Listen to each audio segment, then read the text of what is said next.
Okay, here's the deal on this clock.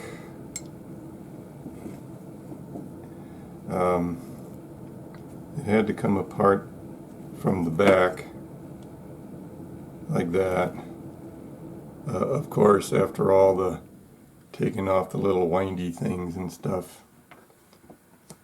So it can be further disassembled from here, but that's not something that I think I can put back once it's disassembled. The main body of the watch, or the main construction of what holds all the gears together, and all the little precision components, is between these two plates. This plate and this plate here, which is right in back of the face. So these two plates are held together by 1, 2, 3, 4, at least 4 screws, maybe more. There's 2 here. But once this plate comes off, it's kind of like the explosion time. It's the fine Swiss watch blowing up with springs flying out in your face time. But what needs to be replaced is inside of this is one of the, there's 2 springs, there's 2 coiled springs, and one of the coiled springs is here, this unit, and one of the coiled springs is here. The coiled spring is to power the little tick-tock mechanism, which is that guy. Goes back and forth at a adjustable rate of 1 per second. And if I could put the winder back on, I can hold it so that it begins to tick. I can hold the main winder on so that it begins to tick again. Let me just try to put this guy back on here real quick.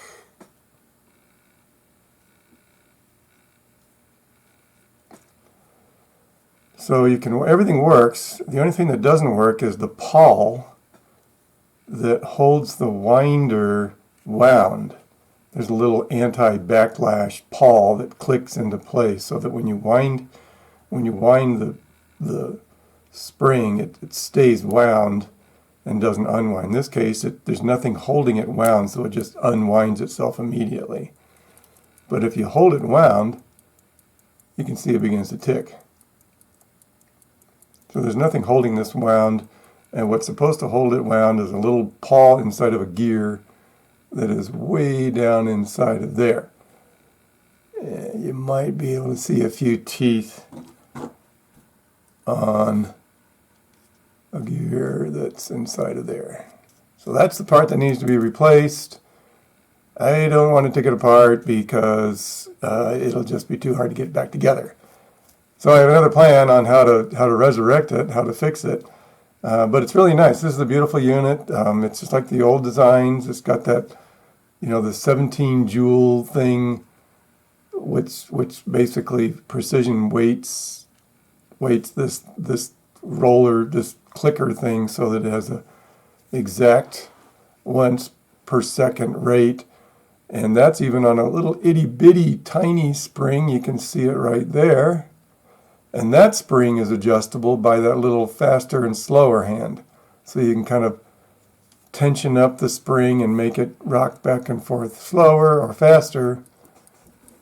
And you can see the itty bitty spring on that tick-tocker right there. So I can't fix it permanently. I don't want to. You can send it to the Mayo Clinic, and they might be able to fix it. But right now, I'm just going to put it back together, and send it back. But I think I have a plan on how to make it work, at least so that it can be kind of like, so you can still see it work. So here we go.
and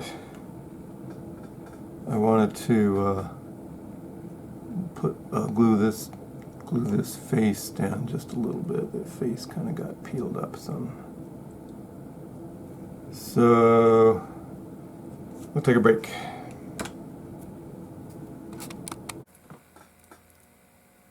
So it's all put back together, and just lastly, what I should have just immediately stopped and mailed it back to you was the fact that this winder doesn't have anything to hold it wound, and so it's actually quite easy to do that with any kind of a pin or anything.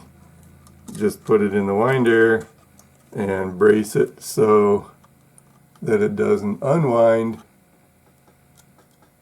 thusly, and you can hear the ticker tick. And I wound it up last night, let it run all night. It was fun, and it ran for hours and hours, and I took a movie of it, and I was going to speed it up like 100 times, and so you could watch the clock go whiz, whiz, whiz, whiz, whiz. But it would take too long to process that into a fast movie. Take too long to process that 12-hour video into a 12-second video, so I didn't do that. Anyway, that's the end of it. I'll send it back, and it's no worse for the wear. It's a nice antique. It's well made. It's a cute clock, and it still works. Talk to you later.